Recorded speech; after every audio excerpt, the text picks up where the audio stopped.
In the Holy Land, if you dig in the right place, you might just find Jesus' footsteps right below the surface.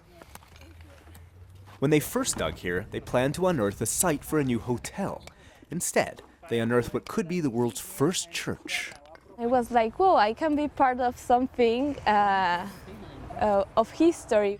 Volunteers have come from all over the world to work here, Bible country, where Jesus is said to have inspired his first followers, where he's said to have healed the sick, where he may have even walked on the water.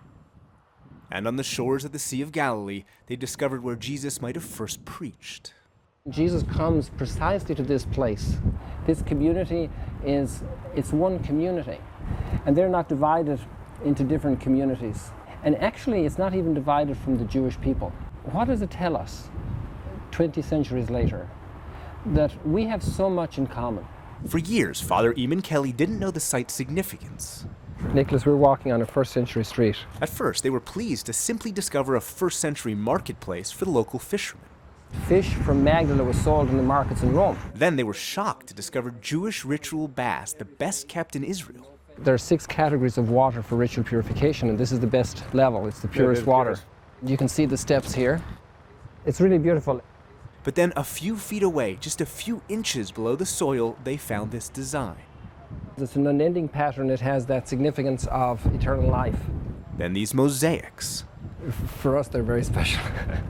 They're first century mosaics. We know the whole place is first century. There we have that coin we talked about from the year 29. The fact of having a mosaic in the first century synagogue was unheard of until this discovery. Then these benches for the faithful. Oh, you could imagine him sitting here in the center of this inner step or over here by this pillar. Why not? And then this. Wow. That's amazing. This was here for 2,000 years. Nobody knew about it. And I think this blue actually was the first time they found in the country here. And this is contemporary to Pompeii. They realized this was one of the oldest synagogues. On one stone, the oldest menorah ever discovered in a religious structure. Another still had grooves for a Torah. On the sides of the stone, that the teacher, the rabbi, is opening up his scroll and he's rolling out the spools here. So then it fits right into the groove here. And it's held in place. And that rabbi that Father Kelly is talking about? There's a group of people following Rabbi Jesus. Obviously, you could say that this is the beginning. The Catholic Church hopes to make this a pilgrimage site, so perhaps it's understandable that Father Kelly is enthusiastic, but don't only take it from him. Until now, nothing compares to what you're seeing down here. For nearly a decade, Fabrizio Lamonto has been leading tours in Israel and Italy and Istanbul. He says this is the most impressive site anywhere. There's not a single place where you can look into the eyes of the pilgrims and say you're walking in the footsteps of Christ. And it's just the first and only opportunity, and seeing it come alive, with all the respect of Rome and all the respect of Turkey. But this isn't only about Jesus. The whole site's actually dedicated to the women described in Jesus' life, because archaeologists say this is Magdala, Mary Magdalene's hometown.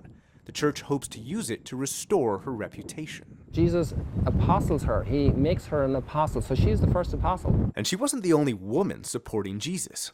In a newly built spiritual center is what Father Kelly admits is a rare church tribute to women. Here we're in the atrium of the women of the New Testament, and here in this column we represent Susanna and Johanna, the wife of Chusa, Mary Cleophas, Salome, the mother of the sons of Zebedee. This one column that doesn't have any name, and this is for all the women who throughout history also have been pillars in the transmission of the faith. And next door, with the Sea of Galilee in the background, the yet-to-be-used chapel. As it was for the first Christians, the faithful will pray on the seashore. And as it was for the disciples, a mast will be their cross. In the Gospels we read how Jesus preaches from the boat. So the preacher is in Jesus' shoes, and he's providing that leadership, giving that word that Jesus gave us. And this is a call to the preacher to be more deeply, personally identified with Jesus in his preaching. During Pope Francis's trip to the Holy Land, he'll bless this tabernacle. And he'll continue an effort to reach out to Orthodox Christians and to Jews, whom the Vatican once shunned. Nowadays, our culture seems to pit us against each other, classes, races, faiths. In that sense, we ask, why did Providence allow us to find this place 2,000 years later? It's a call for open our arms to more religions, to be more open.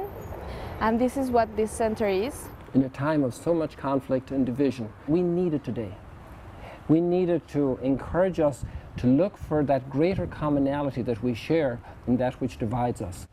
A place where different faiths were united as the faithful in this temple, this church. Nick Schifrin, Al Jazeera, Magdala.